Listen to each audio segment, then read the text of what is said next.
एक तरफ देश में आईफोन बनाने वाली कंपनी एप्पल खुद अपने शोरूम खोल रही है स्मार्टफोन बाजार में, दूसरी तरफ खबर यह है कि सस्ते मोबाइल फोन की मांग टूट रही है।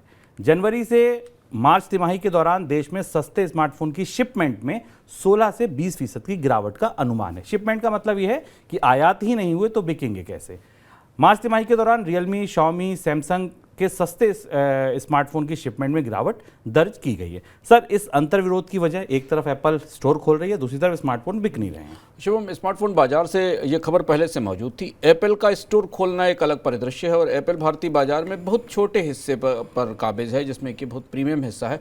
खबरों और सुर्खियों के लिहाज से एप्पल का स्टोर खोलना या एप्पल का भारत में फ़ोन बनना एक दूसरी चीज़ है, पर बाजार की असलियत जो कैंसस के रिपोर्ट में निकल कर आई वो बिल्कुल दूसरी है। बाजार की असलियत पिछले 2 साल से लगातार भारत में स्मार्टफोन की डिमांड और खपत घट रही है, इसकी तरफ इशारा करती है। और उसमें भी जो मीडियम प्राइस के और सस्ते स्मार्टफोन हैं उनकी मांग गिरने के संकेत हमें लगातार मिल रहे हैं। पिछली तिमाही में भी थी, उससे पिछले तिमाही में भी बढ़ोतरी नहीं हुई थी। इसकी कई सारी वजहें हैं, जिन वजहों पर हम बाद में आते हैं, पर आंकड़े में बता रहे हैं कि करीब 20% के आसपास मोबाइल की बिक्री घटी है। यानी मोबाइल का फैक्ट्रियों से मोबाइल को निकाल कर बाजार में भेजने का जो आंकड़ा होता है उसके आधार पर तय किया जाता है कि मोबाइल कितने 20% की गिरावट, बड़ी गिरावट है। जबकि भारत में भी एक बड़ी आबादी इंटरनेट से बाहर है। मोबाइल फ़ोन और स्मार्टफोन की संख्या बढ़नी चाहिए। जबकि भारत में हमने देखा कि आईपीएल के दौरान लोगों ने लाइव ब्रॉडकास्ट देखना शुरू किया।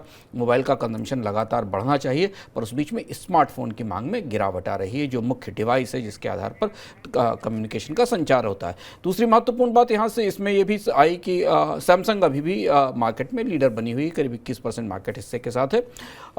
ओप्पो सेकंड पोजीशन पे है, 5.5 मिलियन के आसपास शिपमेंट्स हैं जिन हैं और 18% का मार्केट शेयर ओप्पो के पास इस बाज़ार में है। वीवो ओप्पो के बिल्कुल करीब है, किनारे साथ में ही है। जिन कंपनियों के बड़े वीवो का भी हिस्सा करीब 18% के आसपास है। शाओमी 16% के हिस्से पर है।